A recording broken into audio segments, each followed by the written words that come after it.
आणि अत्यंत खडतर परिस्थितीमध्ये सराव करून विजय चौधरीनं ट्रिपल महाराष्ट्र केसरी होण्याच्या नरसिंग यादवच्या विक्रमाशी बरोबरी केलेली आहे। जळगाव जिल्ह्यातल्या 40 गावचा हा अत्यंत कष्टाळू मल्ल आहे आणि 40 गाव तालुक्याला आता उत्सुकता आहे, मुख्यमंत्री सरकारचं आश्वासन पूर्ण करणार का। पहिल्यांदा, दुसऱ्यांदा आणि तिसऱ्यांदा महाराष्ट्र केसरी झालेल्या विजय चौधरीच्या खुराकाचा, सरावाचा खर्च मोठा आहे। विजय चौधरीचं 40गाव तालुक्यातलं जे गाव आहे सायगाव, त्या गावामध्ये फारशा सुविधा नसतानाही त्यांना अत्यंत खडतर परिश्रम करून हे यश मिळवलंय। गुलाबराव पाटील आपल्याबरोबर आहेत। गुलाबरावजी नमस्कार, झी 24 तासमध्ये स्वागत तुमचं। आमच्या खानदेशचा ढाणा वाघ तिसऱ्यांदा महाराष्ट्र केसरी झालाय, बोलायची गरज नाहीये, तुम्ही राज्यमंत्री आहात, तुम्ही 100% त्याकरता प्रयत्न करणार याची खात्री आहे। कधीपर्यंत विजय चौधरीला क्लास 1 ची नोकरी मिळेल, सरकारकडून कधी आश्वासन घेऊन तुम्ही 40गावला जाल?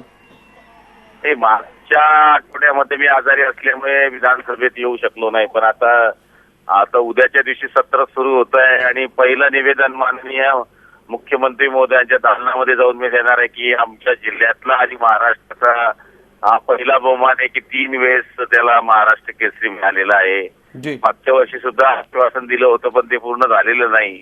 तर जळगाव जिल्ह्याच्या मल्लाला लवकरात लवकर महाराष्ट्र केसरी मिळाल्यामुळे नोकरीमध्ये सामावून घ्यावं अशी विनंती मी स्वतः करणार आहे। गुलाबरावजी, याच्या आधीची उदाहरण आहेत, नरसिंग यादव थेट डायरेक्ट पोलीस उपाधीक्षक म्हणून राज्य सरकारने त्याला सेवेत घेतलेलं आहे।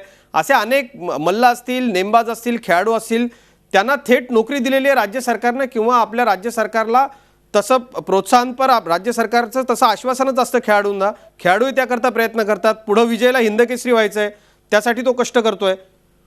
तुमच्याकडून तुम्ही तुमचं काय वजन वापराल आणि काय आश्वासन द्याल? सगळा महाराष्ट्र तुम्हाला ऐकतोय, मी जळगाव जिल्ह्याचा आहे, तुम्ही जळगावचे आहात आणि जळगाव जिल्ह्यातल्या प्रत्येक नागरिकाला आता असं वाटतंय की आमच्या या मल्ल्याला न्याय मिळालाच पाहिजे।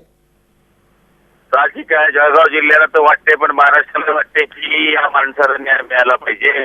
मागच्या वेळेस सुद्धा मी आमदार असताना माननीय मुख्यमंत्री महोदयांना मागच्या वेळेस निवेदन दिलं होतं, ज्यावेळेस दुसऱ्या वेळेस आज महाराष्ट्र केसरी झाले त्यावेळेस, पण नाईलाजाने काही काम होऊ शकत नाही। पण निश्चितपणाने मी आपल्याला सांगतो की जळगाव जिल्ह्याच्या या मल्लाला आणि महाराष्ट्राचा मान वाढवणाऱ्या विजय चौधरींना नोकरी मिळवल्याशिवाय आम्हीही स्वस्थ बसणार नाही। माननीय मुख्यमंत्र्यांना ते करण्याकरता आम्ही ते करता येईल, निवेदन देता येईल, त्यांना भेटता येईल ते काम करण्याचा प्रयत्न आम्ही 100% करू।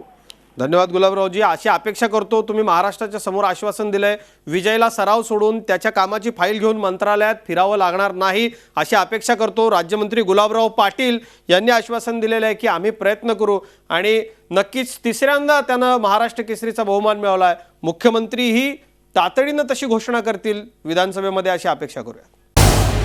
झी 24 तास रहा एक पाऊल पुढे।